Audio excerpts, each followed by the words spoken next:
enough, I've got a little, somebody sent me some business cards with the result on, so I can hold that up. There's the results. That's great. That's great. Right? There's absolutely no reason why nature has decided to put our universe near one of these corners where you can do calculations. Just no reason why it should do that. It doesn't have Right. to.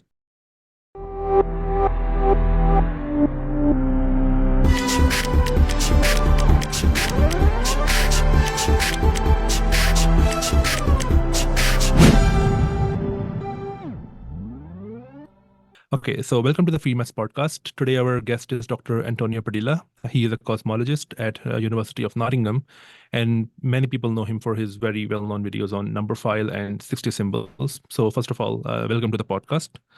Uh, Before we start our questions, I must say that I'm actually very honored to talk to you because I have spent a lot of time in my teenage watching your videos, especially on the numbers, for example, the grams number and the 3-3. I mean, I did not know about numbers like 3-3 before I watched your videos. So, thank you for your videos, first of all. Uh, Okay, so the first thing that I want to talk about is your interest in cosmology. How did you get interested in cosmology? Was this interest there when you were, a teenager, or was this interest developed a little bit later in your life? Yeah, I mean, I think as I was growing up, I had two main interests, which were basically football, or soccer as people call it in America, and maths and numbers. Not so much cosmology or anything like that, but those two interests. And I realized I wasn't very good at football, so I better go down the maths route. And I went and studied maths at university. But it was when I was there, I kind of realized that, whilst I love the idea of numbers, and obviously that's translated through to the videos, I felt that it wasn't enough for numbers. They had to have some personality. They had to sort of have some reason to exist, if you like. I remember I got 0 on some proof that in one of my early assessments while I was at university, and this was because the professor didn't like how I'd laid it out on the piece of paper, and I thought this was just way too much pedantry than I was prepared to deal with, and that kind of led me to sort of think about numbers in a different way, in a more of a way of thinking about physics and how numbers could emerge in our universe. And I guess the natural framework to think about that, not uniquely, but one framework to think about that, of course, is cosmology, and trying to understand how the world and the universe is working at a fundamental level. So I was naturally drawn to that direction whilst at university. I see. So one more thing that I wanted to ask about is that you have a very, as you already mentioned, that you have a very unusual interest in interesting numbers. I mean, people have interest in numbers, but you have an interest in small numbers and big numbers. I mean, you wrote a whole book about it. I will put the cover of the book on in the editing of these podcasts. But I have this book here. It's called Fantastic Numbers and Where to Find Them. And the title of this book actually tells me that you are a Harry Potter fan. Is that true? Well, okay, so yeah, a little bit, but it's more come from my daughters and my wife are all Harry Potter fans. The actual title of the book was my Oh, wife's idea. Um, I see. but yeah, I mean, I've read all the Harry Potter books, and I've seen all the films, and it's constantly being played on audiobook in our house by one of my daughters, Bella in particular. She absolutely loves it. So yeah, I I would see. say I'm a Harry Potter fan.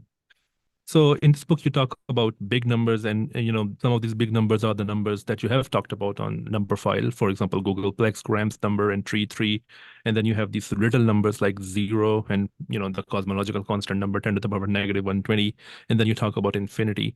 If you can write a whole book about interesting numbers, it means that you have a very unusual interest in these big numbers and small numbers.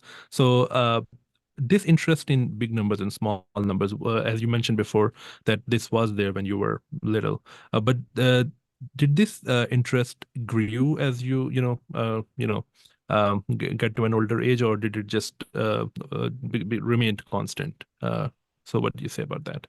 I mean, I think, most people that have got an interest in numbers have just, got a fascination with really, really big numbers. Because, I mean, what is big, I Right. suppose, because, ultimately, I mean, famously, of course, the story of a Google is that Edward Kasner actually came up with the idea of a Google, one followed by 100 zeros to actually, and he wanted to Right. demonstrate how small it was because, of course, compared to the infinite, you could always go to much, much, much, much larger numbers. So, but anyway, these numbers that seem ginormous, from in any earthly sense, everybody finds them fascinating if you've got any interest in numbers.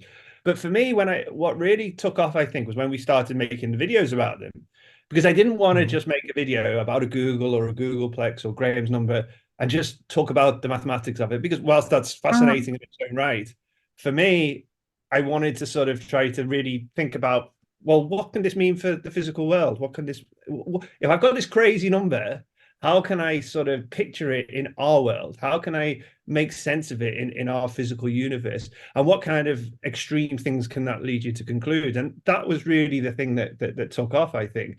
So, things like a Googleplex and the idea of doppelgangers and Graham's number and trying to think about it. So I was thinking, what happens if you think about Graham's number in your head? What would actually happen? And I realized there was so much information that you'd end up, your head would have to collapse into a black hole, of course, if you could stop it exploding beforehand. Right. I mean, and I'm sure you know about this much better than I do, that when you try to make sense of these numbers, it's a bit hard because these numbers are stupidly big. For example, you did a video on Ryo's number, and it's hard to put it in context how big that number is, right? So what I want to ask is that, is it even a good idea to always contextualize those numbers in terms of physics? Because sometimes it's really, really hard, right? Yeah, I mean, actually, I would argue that some of these numbers, there is no place for them in physics, potentially, right? We can discuss about whether the infinite has got any role in physics, and it's possible that we live in a universe which has a finite number of states associated with it. This is entirely plausible concept, and so in what sense do we have any room for infinity or numbers that are bigger than some finite value in our universe? We don't know that. But it's fascinating to think about it because, we can conceive of these numbers. We've built this tool, this wonderful tool of mathematics that we can use to solve problems and to describe the universe. It does describe the universe in wonderfully well, it seems.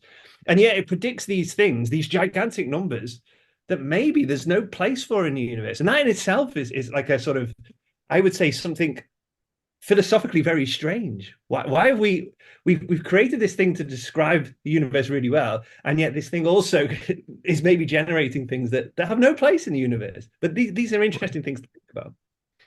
Right. So as we mentioned before, that you have worked with numberphile and 60 symbols.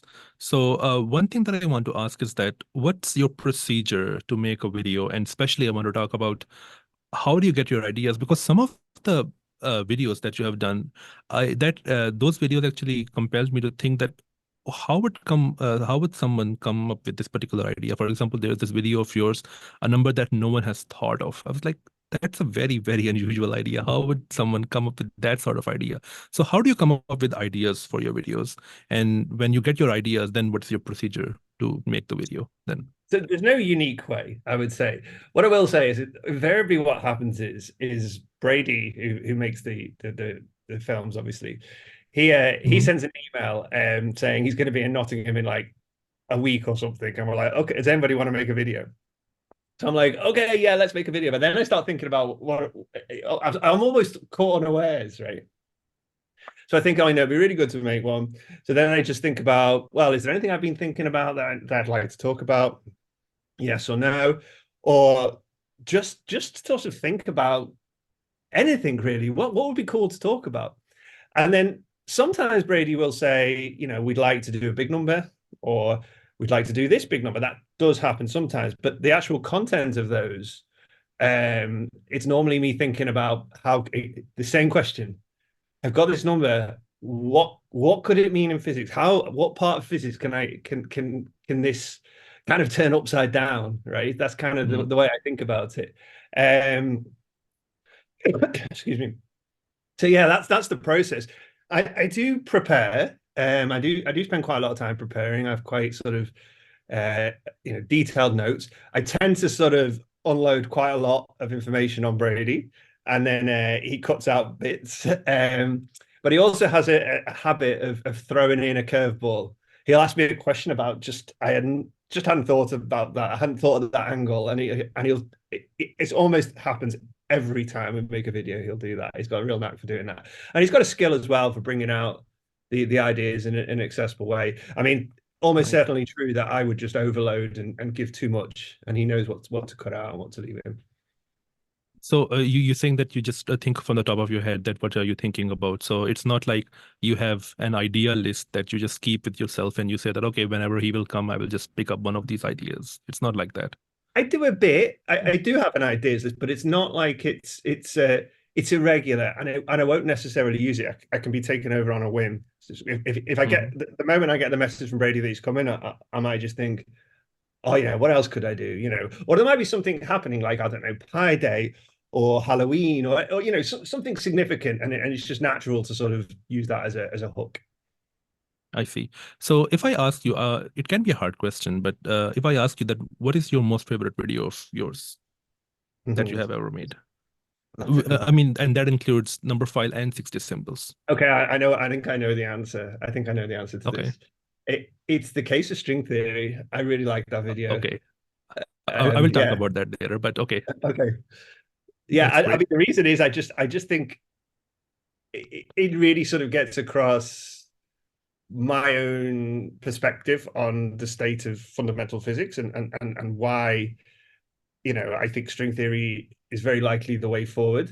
Hmm. And it's probably and it's kind of a kind of it goes against some of the sort of online sort of people who don't like string theory and maybe don't really know why string theory is so compelling to those people that work in it. Hmm. And I think that video kind of achieves explaining that is how I would say it.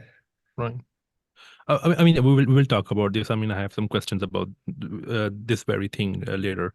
Okay, so you have this video that was very interesting, and so you have this video called "Shortest Papers Ever," right? And Oh wow. in that video, I mean, there was a bunch of papers that were kind of blank. So one of the papers was the list of chemical-free consumer products, and the paper was just blank, right? So I'm sure you know about this April Fool's paper that appeared probably last year. It was written by Thomas Van Reet and some other collaborators, and the title of the paper was "List of Trustable De Sitter Compactifications," and All the right, paper yeah. was blank. So would you include that in that video if that paper had come out before? Oh, I did so. I'm trying to. I mean, I know Thomas, but did it literally have nothing? It was an empty Nothing. paper. So okay, so it was actually 101 pages long, but 101 blank pages. So Typical Thomas. right, Yeah, yeah. I don't know. Well, no, it's 101 pages long, so it couldn't possibly be. but I'm it's not sure. blank. I think really what I would like. I mean, it's a long time. I can't even remember what I said in that video now. But I would like a short paper that actually says something constructive, that adds something to the debate. Now, of course, I understand what Thomas is doing, just having a joke.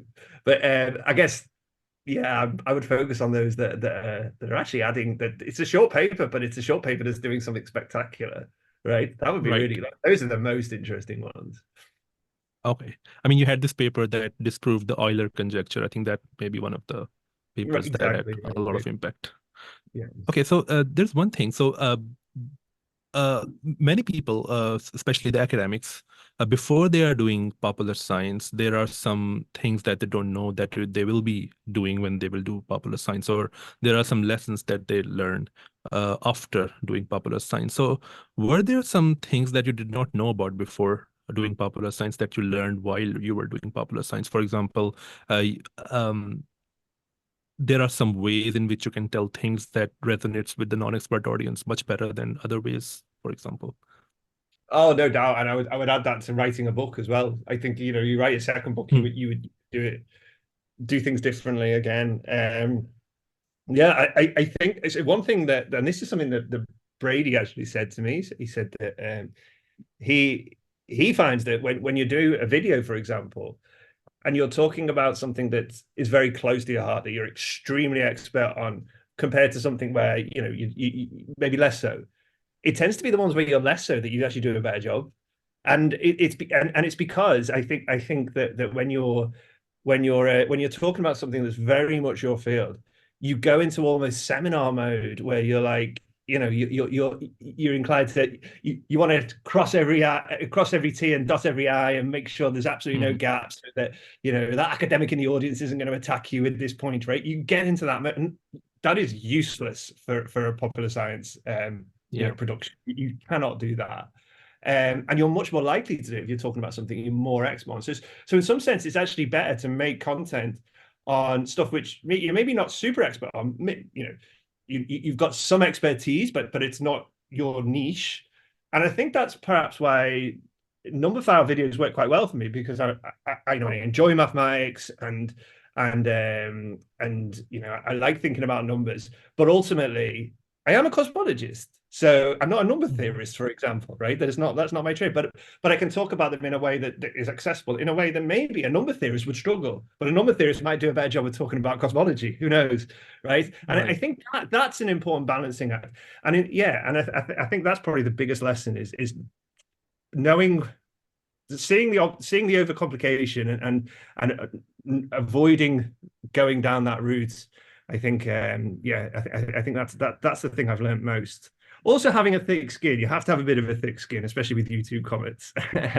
Of course. So that's another one. But yeah, I've got a thick skin. Okay, so I think there is something that you talked about a bit before, and that's about your video on the case for string theory. That video came out, I think, more than 10 years ago, if I'm not wrong, or almost 10 years ago, right?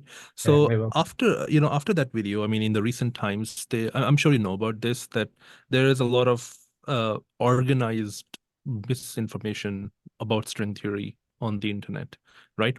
So do you think that there is not enough pushback on this, misinformation on the internet? There used to be at probably a decade ago, but not today. And if that's true, then what should we do to counter I this? don't know if it's changed. I think there is it's probably true that to some extent string theorists or people that advocate for string theory over maybe some alternative ideas aren't as vocal in the public media as those that propagate the alternatives and criticize string theory. I think that's true, and I don't really know why that is. It might be almost maybe even an ivory tower thing, that they don't want to engage. I think. And they just say, the science proves it, but it's up to us to convince not just our colleagues, but I think the broader world that actually string theory is a really good idea. It might not be the way nature intends it. We cannot possibly know that yet, but it's compelling. And to anybody who's really thought about it, or at least from my perspective, having really thought about it, it's more compelling than the alternatives. And so from that point of view, yeah, absolutely the string community could do more.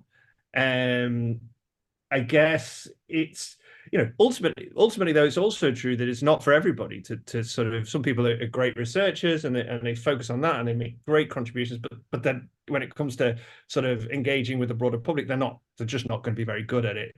And yeah, maybe string theory could do with a few more who are prepared to engage a bit more. Yeah, I mean, there are people doing it, right? There's plenty of popular science, with Brian Greene, Joe Conlon, my own, of course, that advocate, for string theory and make the argument for string theory. But there's also, of course, the other side. But that's fine. It's a scientific debate, and it's scientific debate that's is happening in the sort of scientific world, but also happening in the public realm. I think the balance is slightly different though in those two realms, and maybe they're not, one is not affecting the other. I mean, probably not by video making, but at least, for example, someone like Polchinski used to do it in his writing, at least. I mean, he used to, give replies to, the criticisms of string theory, but now we don't have Polchinski. Because the thing is that Polchinski was not just, a popular science person. He was also a big researcher in the field. So he had a lot of credibility. But today, that's not the case, that some big researcher is, pushing back on claims like this. I was talking about the same topic to Thomas Van Reed. And I asked him that, do you think that these kind of, popular videos on the misinformation on string theory, do you think that these things affect the funding of string theory? And he said that, he had some anecdotal evidence that that's probably true, that it does affect the funding. He said that there were some instances where he wrote for a grant for projects that were related to holography and things like that. And some of the grants were rejected, and the feedback that he got was something that you would expect in the books of Peter Voigt and Sabine Hodenfelder and people like that. So it was like they just copied passages from their books to write the feedback of the grant. which is kind of annoying. But he said that this sometimes happens. I mean, there's anecdotal evidence to that. So do you think that if we don't push back, then there can be some challenges to the funding of string theory in the future? I think it's obviously a worry. I would say, however, I mean, at least my own experience working in the UK is I think probably the bigger challenge for string theory and getting funding is that disconnect with experiments. Or a disconnect's probably the wrong word. The fact that it is hard to test string theory. But what is true is it's hard to test every quantum theory of gravity. This is not unique to string theory. It's simply the case that quantum gravity kicks in, whichever quantum gravity you want to talk about, at a really, really, really high energy scale, way beyond the reach of our colliders, right? And so this isn't unique to string theory. It seems to be that string theory is the ones that gets hit with this, but it's true of all of them. And I think that is probably the thing that affects the funding, because ultimately, physics is an experimental science. It is an experimental science, and experiments is the great arbiter, right? And so when there's that distance between the idea and the experiment, that's always going to bring with it sort of challenges to get the funding. That's not to say they shouldn't get the funding. Absolutely, of course, believe they should. And actually, I think we're entering a sort of new era now where that sort of temporal gap between when the idea comes into play and when it can actually be tested, it's getting bigger and bigger. We saw it with the Higgs, right? Those ideas came back, we're in the 60s, and then it wasn't discovered until the early 2010s. So a huge gap in time, right? And those gaps are getting bigger as the reach of the experiments is just getting harder and harder to test these things. But it's true of every theory of quantum gravity, not just string theory, and that seems to get lost sometimes in the debate, I think. I mean, about the Higgs, someone can say that if SSC was built, then it could be discovered before. I mean, the only reason it was discovered in 2010s was that SSC was not built. Right, but this is all these things are always going to, but it's still ultimately a technological gap that you have to bridge eventually. Now, when you bridge it is obviously also a function of funding and political wills at the time and so on and so forth. There's many factors go into this, and it is just a reality that the gap is getting bigger, I think, over time, unless there's some massive innovation in terms of how we think about experiments. I see. But do you think that, as you were saying before, that not every string theory researcher has to do it? Of course, not every string theory researcher has to do it because you have to do research. But do you think that we actually need someone like Polchinski to do these kind of stuff? Because I think a good PhD student or a postdoc or a faculty member can do it, right? I mean, if he or she can make videos on string theory.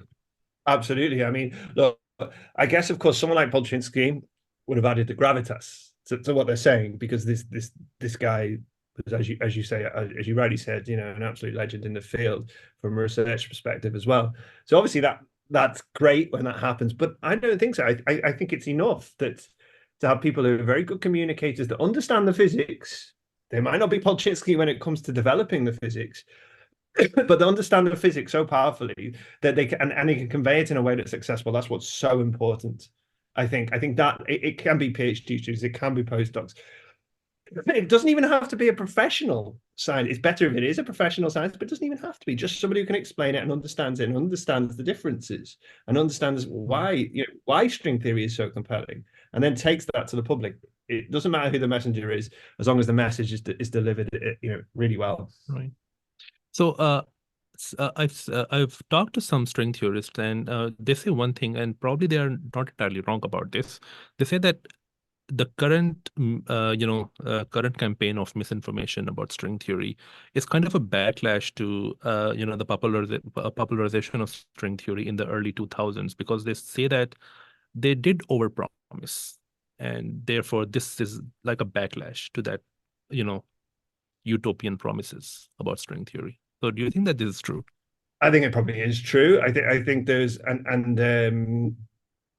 think, when I was doing my PhD, it was like, I mean, and actually this is where it comes back to the funding question as well. When I was doing my PhD, it was actually quite easy to get a postdoc in string theory, right? You finish your PhD and get a postdoc in string theory not difficult. In fact, there were four of us. I was actually probably the least stringy person there. I was doing more brain world stuff. The other three were all doing. I was in Durham. We're all doing stringy stuff. Everybody got a postdoc, right? And that's not necessarily the case nowadays. In fact, if you're trying to get a postdoc in string theory now, it's really hard. Okay, they're much rarer, and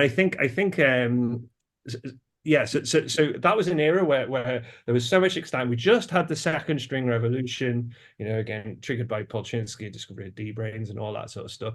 Holography was kicking off in a really exciting way. So there's all these really new and exciting ideas, and it really felt like string theory was going to make this rapid advancement, and to some extent it did.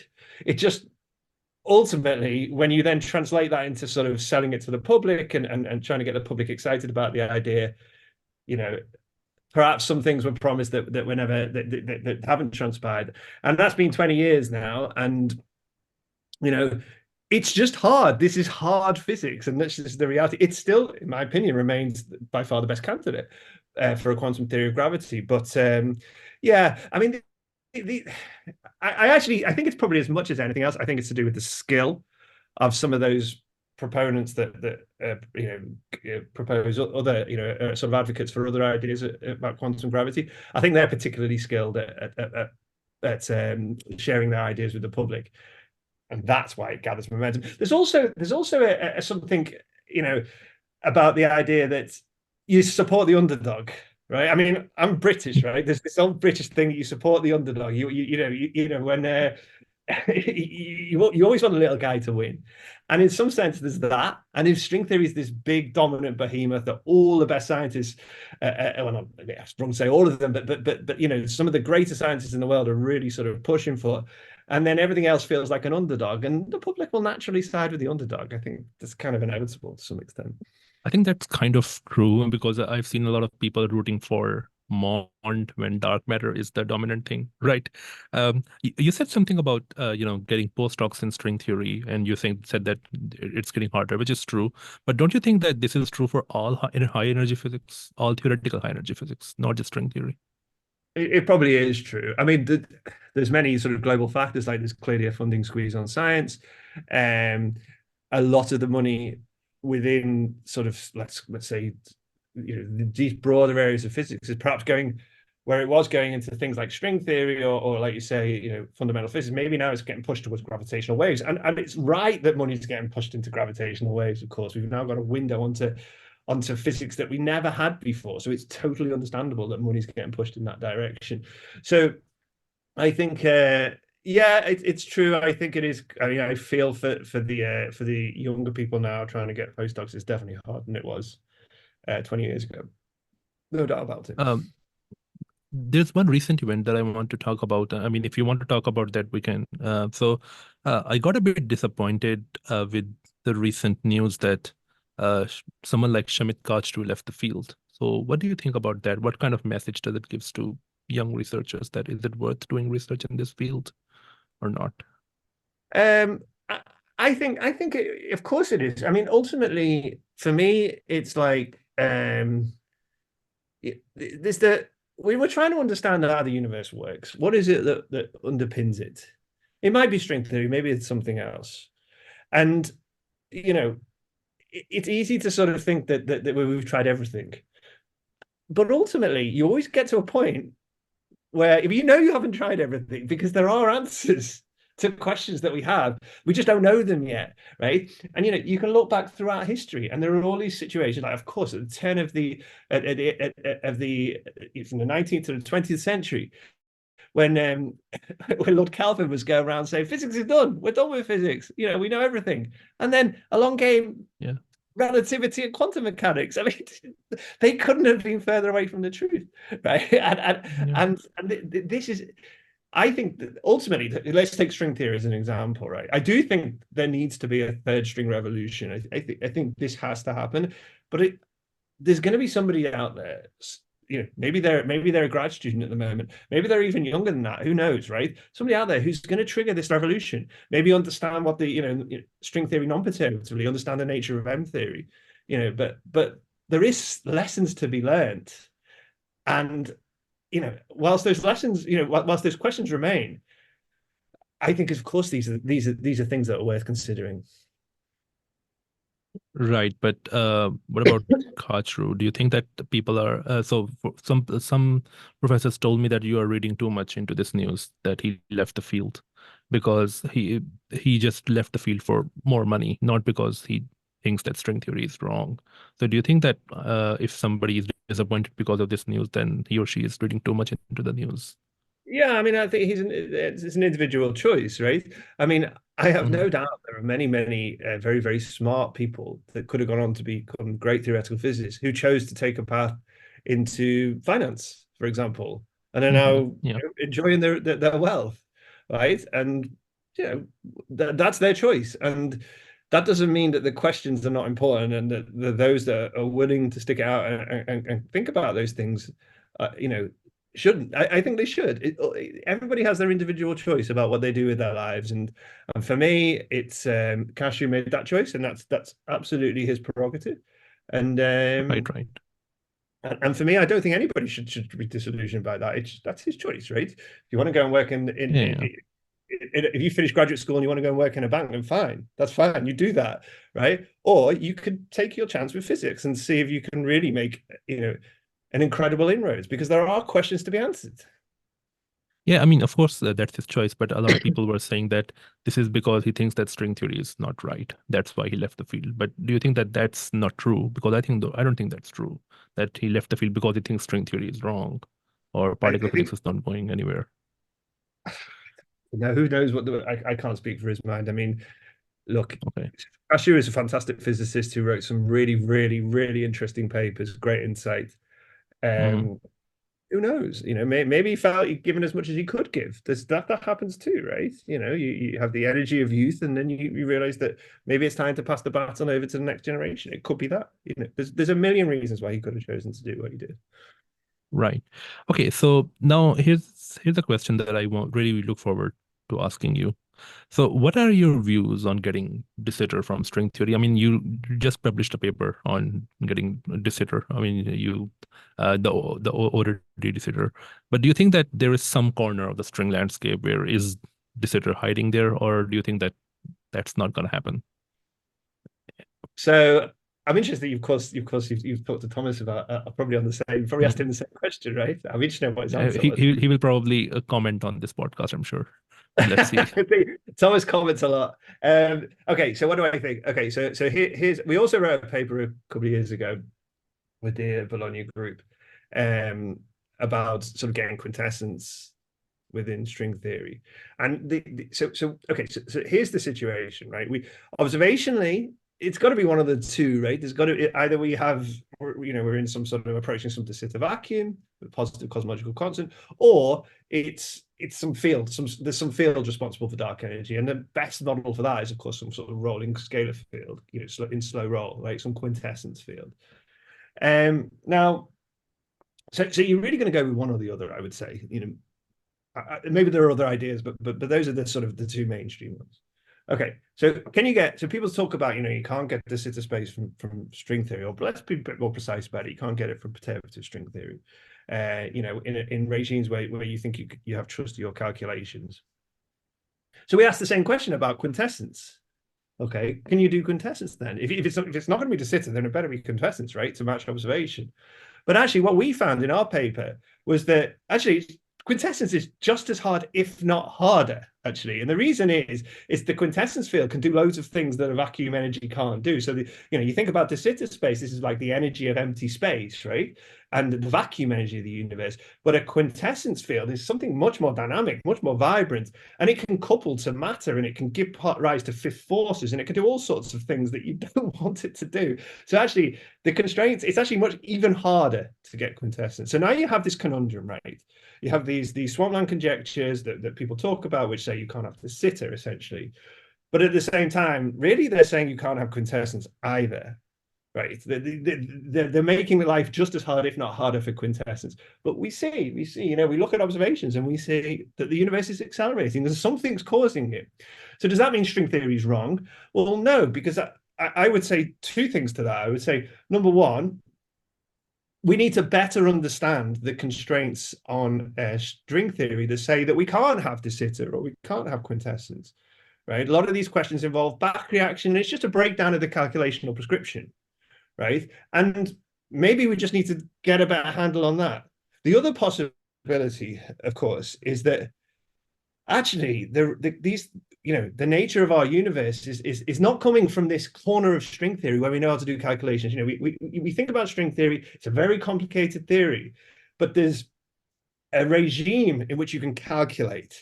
That's it, where sort of couplings are small, you're near what we call the boundary of moduli space. The details of this don't matter, but the point is there's a corner of the theory where you can do calculations. And it's just one very bespoke corner. Maybe you can use holography and dualities to map to other corners. But what you can't do is do the calculations sort of in a generic point. You just can't do those calculations at the moment. They're too hard, right? Now, there's absolutely no reason why nature has decided to put our universe near one of these corners where you can do calculations. It's just no reason why it should do that. It doesn't have to.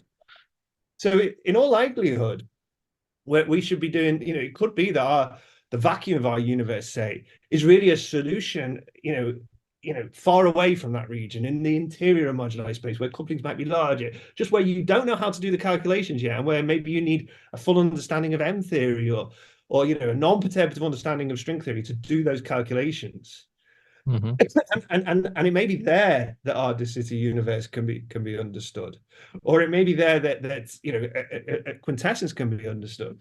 But I think it's far too quick to say that you cannot get de Sitter space from string theory. Maybe you can't get an internal. Maybe de Sitter space is a resonant state. There's these ideas as well of de Sitter as a resonant thing, rather than a true vacuum state. So it could be an excited state of string theory, but again, these things are hard to calculate.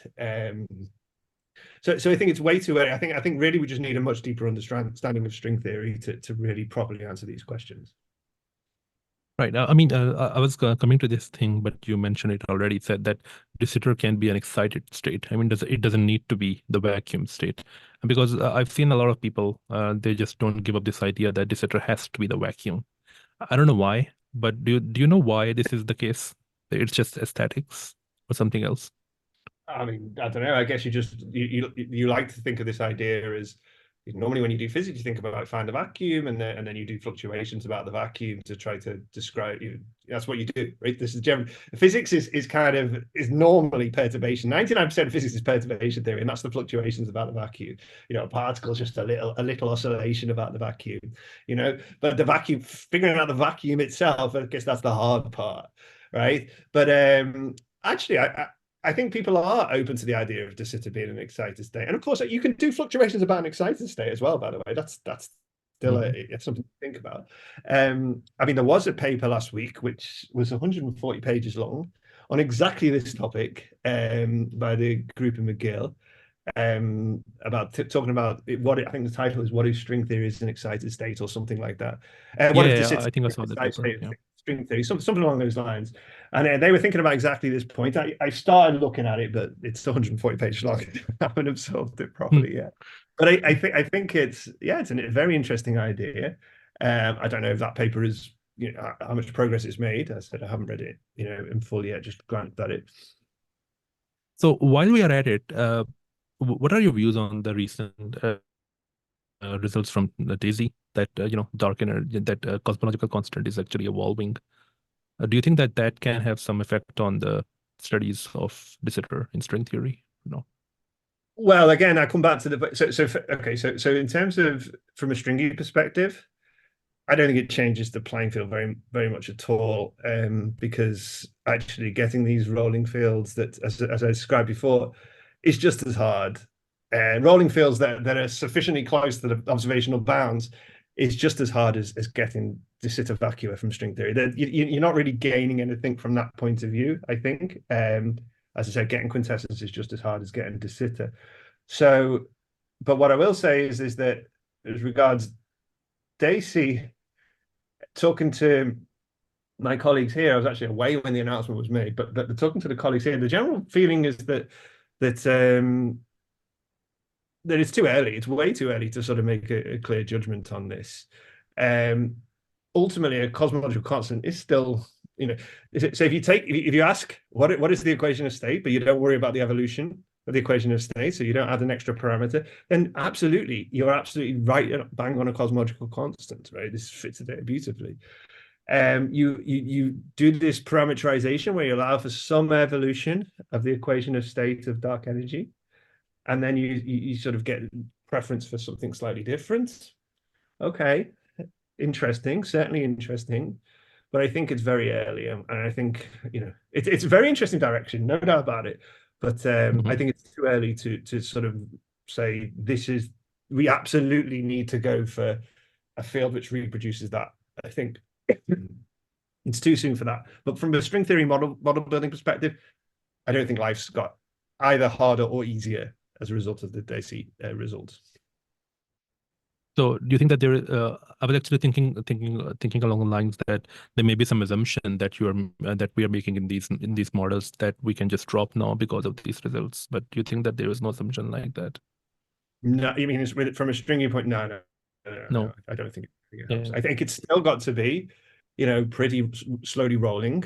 It's still got to be mimicking a cosmological constant, to some extent, right? It's just inevitable. Yes, there might be some evolution, but it's still got to be so close to a cosmological constant that the challenges that you have in string theory of building that they're not changing a great deal.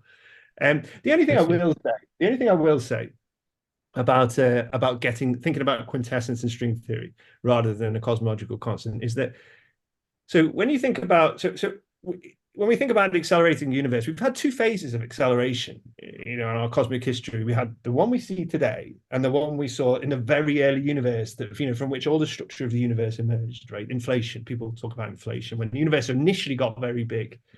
And I think that initial phase, that's, you needed the what we call 50 to 60 folds of inflation. It's growing by a factor of E each time. And in that early period, that's a lot. That means that if you we talk about the inflaton field, it needs to be moving very, very slowly to get that to happen.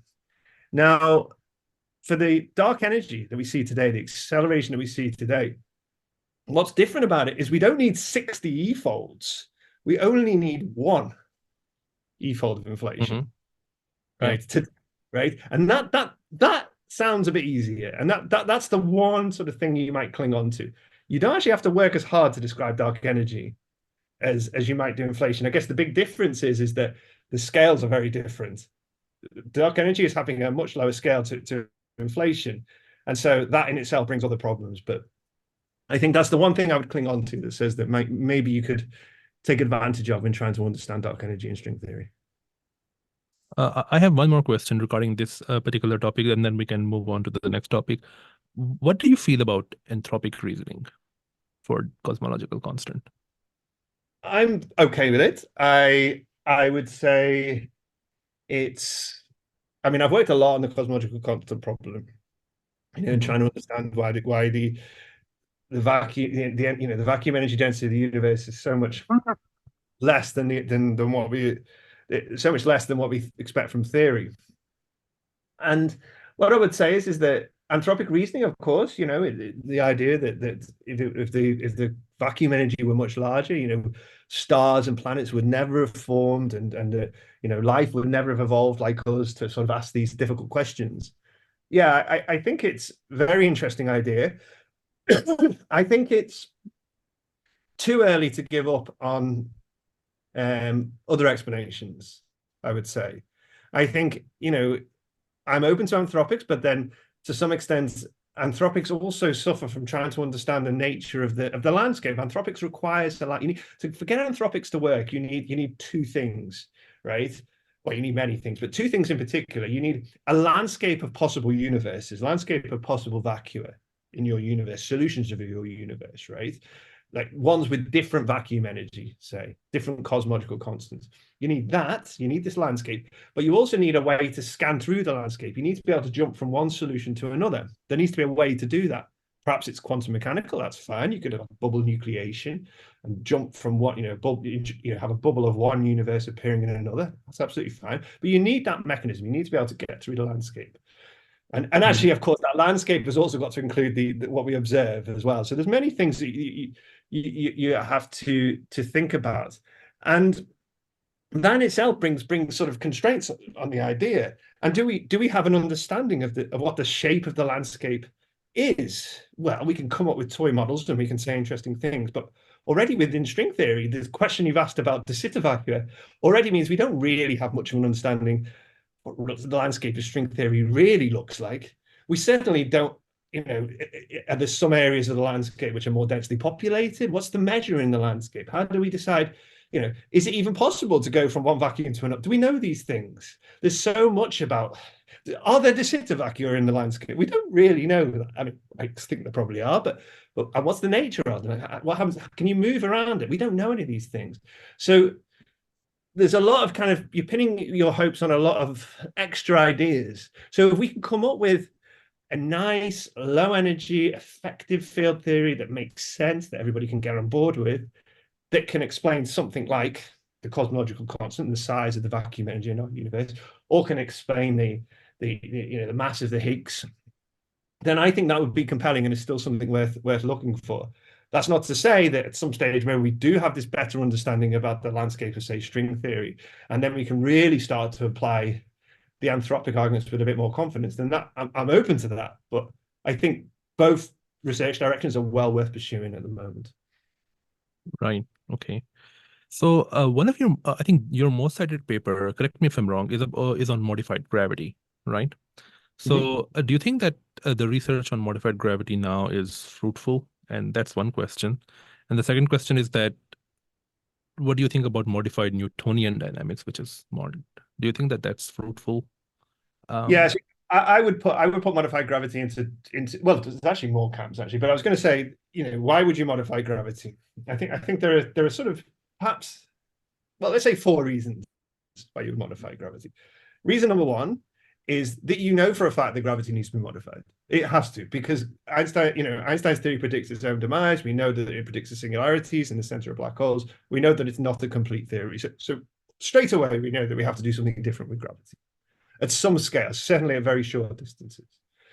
So that's a given. But maybe what about long distance modified gravity and things like that? What else? What is another reason? Another reason is that, just to push the boundary. What is that? Are we sure that Einstein's theory is the right thing? It's very robust. There's very compelling reasons, both theoretical and experimental, to sort of believe that Einstein's theory is the right one.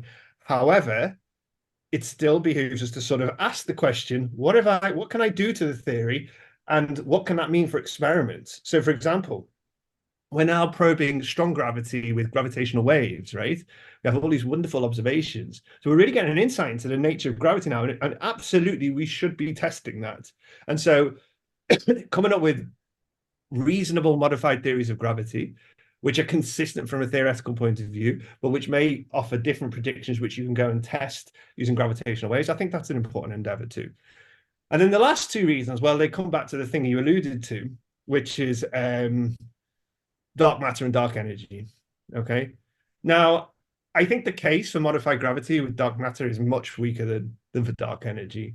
I see no compelling reason to sort of follow MOND over a particle dark matter model. I would also add to that it doesn't seem inconceivable that identifying the correct dark matter particle with some experiment in the next sort of, within the next, say, 10 years, that's not answer the question, or at least 10 to 20 years. I think this is this is right on the edge of experiment, observations. I think it's a very active field and one that we should be pursuing.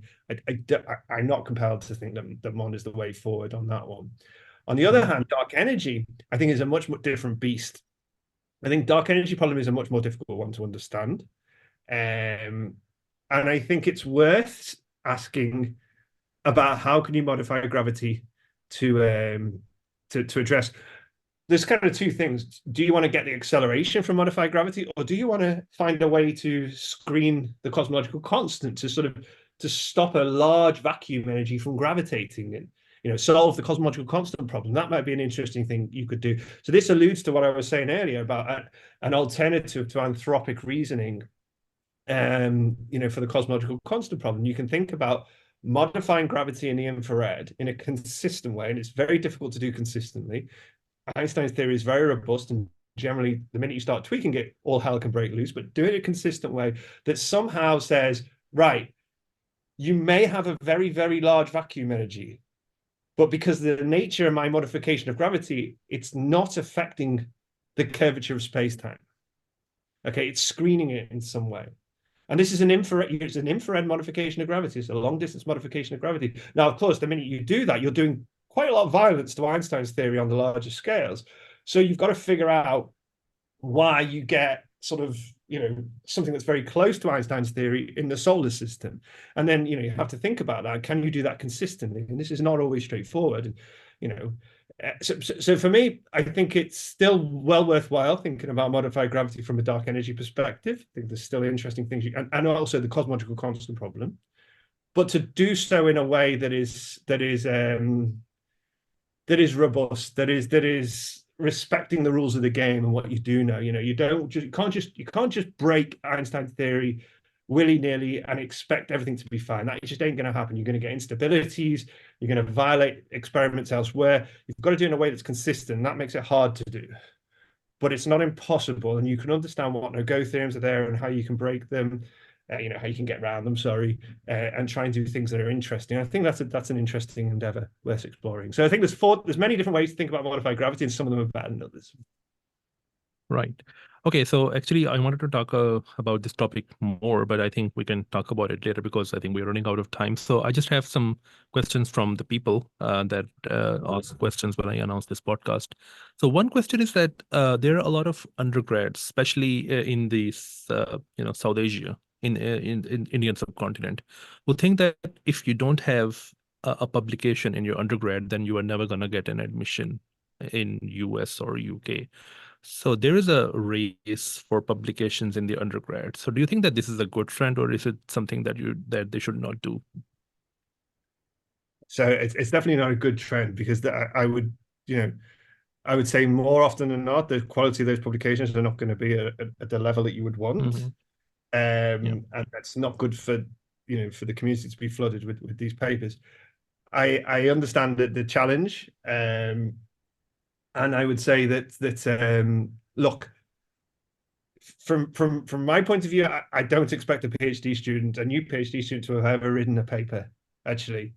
And it's quite unusual. It's extremely unusual, actually. I think that the best thing is that they have a good grounding in their knowledge. They understand quantum field theory, they understand general relativity, so that their knowledge is good. So that rather than just come up with a paper that they could do based on maybe not so much knowledge, they've got some depth of knowledge. That, I think, is better, because then they can really start to, guided by their supervisor, start to work on really difficult research problems. But I understand the challenge. I mean, I think one of the problems that we have, at least in the UK, is funding those students. Right. This is the challenge. I mean, here we used to have, pre-COVID, we used to have these international offer scholarships that we offered our students, and they were great. And you could get students from anywhere in the world, and they'd be funded for stipend and also for their fees. But of course, the financial squeeze on universities meant that those aren't available anymore. So I think, and that's a real shame. So I think ultimately it's a question of funding. I think if there can be a funding source for the students, then I think that becomes the game changer. But that's the key. And then it shouldn't be a case. I would look for somebody who, if they've written all these papers, okay, you might notice it, but actually you're going to get much more by speaking to them and talking to them, and actually, do they have a depth of knowledge? Do they have certain insights? I think that's the most important thing. So depth of knowledge is better, and also enthusiasm. That's so important. Somebody who really passionate, because if you're passionate, I always say, if you're going to do a PhD, you better do a PhD because you love it, because it's a challenge. It's a big learning curve. And if you love it, then you can get through those hard times, right? But that's the most important thing. You need that passion to go with it. And if a student's got that on a good bedrock of knowledge, then I'm not sure a paper that was written, maybe quite quickly and didn't go into huge depth is really that valuable. But I guess it's I understand it's tricky for people applying. Mm-hmm. So in other words, you're saying that it's better to spend your time to develop your understanding instead of writing a paper, right?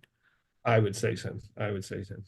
I 100% agree with you, but of course, you know much more than me. Okay, so there's this question, and so these are the exact words of the question. Some of these questions are going to be a bit open-ended, so you can, try to, specify them yourself. So there's one question which says that, will a breakthrough in quantum gravity need a breakthrough in mathematics? Oh, that's an interesting question. It's possible. I mean, if you think about it, when we think about string theory, for example, not wanting to sort of just only focus on string theory, but the obstacles to fully understanding string theory and perhaps M theory are as much mathematical obstacles, right? These are challenges where we don't have the mathematical tools to take us to the next step. So you can see how a breakthrough in mathematics can help facilitate a breakthrough on the physics side. Of course, it's having the community that can talk to each other, right? Now, I think that does happen, actually. I think string theorists do talk to math. Well, some string theory. I mean, you got people like myself who are a bit more on the phenomenological side, but there are people doing hardcore string theory who are talking to mathematicians and trying to draw information in from there. So I think it's possible. I think it's certainly possible, yes. Is it necessary? Well, it depends on the nature of quantum gravity, I would say. This might be something that nature decides in the end, right? If nature just decides that there's another way, maybe the problem is not in the maths, it's in how we're thinking about the nature of gravity. We're thinking of that wrong. Then the answer will come from physics, or it could be a bit of both. I mean, I've answered that question by saying yes to everything, which is, but ultimately you don't know at this stage. But I think it's possible. I see. Okay, so there's this question. It says, how to get into grad school if you don't have exceptionally high grades, especially in mathematics? And you want to do something like, I don't know, theoretical physics. Yeah, I mean, they said especially maths, but I'm not sure what they want to do. So that's why I said that these are open. Yeah, I mean, I think that's tough. I think that is tough. I mean, let me speak about theoretical physics and maybe our group, for example, cosmology. I would say, our applicants that are successful. Well, we have a lot of applications for not many studentships. You have to really be getting a first class degree. You need to have strong maths. You need to have strong, and strong maths and physics background. I think, yes, it's kind of necessary. If you don't have those grades, it might just be that's another field. Is it a way forward? Yeah, I don't really see an alternative to that, because it is a mathematical discipline, and it needs somebody. You need to be able to. I don't want to say that you might bring other skills, for example. Maybe this is an example of where you can get around it. If you've got strong computational skills, right, and you're a really great programmer. Now there are areas of theoretical physics, topology, which exploit that. Okay, so that could be a way in. If you've got really good skills and numerical skills and so on and so forth, then that could be a real advantage there. But certainly, I think strong mathematics it's going to be hard without it. I think it's fair to say. I see. Okay, so there is this question about your paper that came in February, if I'm not wrong, about in the integration techniques. Right. So the question is that, are you dealing with a new ultraviolet disaster? Ultraviolet disaster?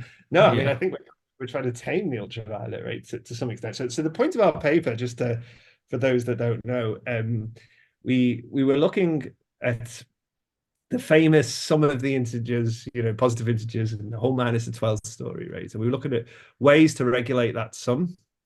And there's a really neat blog by the mathematician Terence Tao, where he shows how you can sort of add these weighting factors, and these weighting factors which are these regulators to these sums, and you get a kind of universal behavior. And one of the things we noticed, for example, was that there were ways to regulate this sum, in the case of some of the integers, with and actually that would actually spit out the value minus a 12th exactly, not using analytic continuation or any fancy technique. They just gave minus a 12th. I mean, funnily enough, I've got somebody sent me some business cards with the result on, so I can hold that up. There's the result. That's great. That's great. Right. So there's really, you can do these really cool things. So we were like, okay, this is fascinating that this even happens, right? I said, this is down to Terence Tam. So we said, well, can we use this in physics? So we took the same ideas and applied it to the divergent, the infinite integrals of quantum field theory. And what we found was something quite unexpected and remarkable, and that's that if you demand that that gauge invariance, the symmetries of physics are preserved by the quantum corrections, if you demand that, as they should be, I mean, they ought to be, right? These gauge symmetries, if you demand that, then the kinds of regulators, the kinds of ways of taming these integrals that are preferred are actually the same ones that spit out minus a 12th in those sums. It's the same family. And we didn't expect this. There was no reason for this to be true a priori, right? So we were like, well, okay, that's kind of neat. Is this telling us something about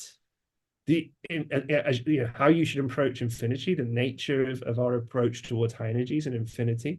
And I guess ultimately what we'd really, really like, and we're not there yet, and I'm not going to pretend we are, is that this is, string theory, we think is a finite theory, that there are no infinities, right?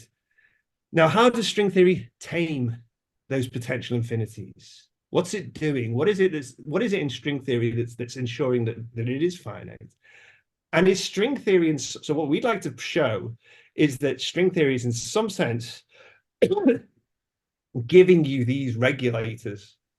It's giving them to you, and these are coming from the top down as well as from the bottom up. That's what we'd like to really, if we can make that connection between these remarkable results in number theory, remarkable results in gauge theory and string theory, that would be amazing, because we'd get an insight into what quantum gravity was really doing. We'd get an insight into how nature washes away infinity, which is really exciting. So yeah, it's quite an exciting word. And another question about that paper is that, do you think that these techniques that you have developed, they will solve more problems than you intended? I don't know. I mean, it would be nice if they did. I mean, already we've had people talk to us. I mean, one of my PhD students who wasn't working on that came to us and said, he thought about how you could use this in the whole emergence program of string theory, and we're actually working on that now. We've had plenty of people contact us about possible uses and applications. So already, yeah, there are things we didn't think about when we first wrote the paper. We always had the string theory connection in mind, but yeah, I mean, that would be great. I mean, it's kind of something that, as much as anything else, we wanted to reveal Terence Towns' remarkable, his work to the physics community, right? Because look, Terence Towns done this, right? People in physics need to know about this. And then we had this nice connection to gauge theories along the line. I see. So before we go, I think I just need to ask one more question about your book. So I noticed two titles to the book: A Journey to the Edge of Physics and A Cosmic Quest from Zero to Infinity. So are the names different in US and UK? Is that the case? I think I don't know if the second edition, if the paperback, I forget the order of events now. There was a change by one of the publishers, I think the US publisher, and they decided they wanted to get the physics content across more when it went out on paperback.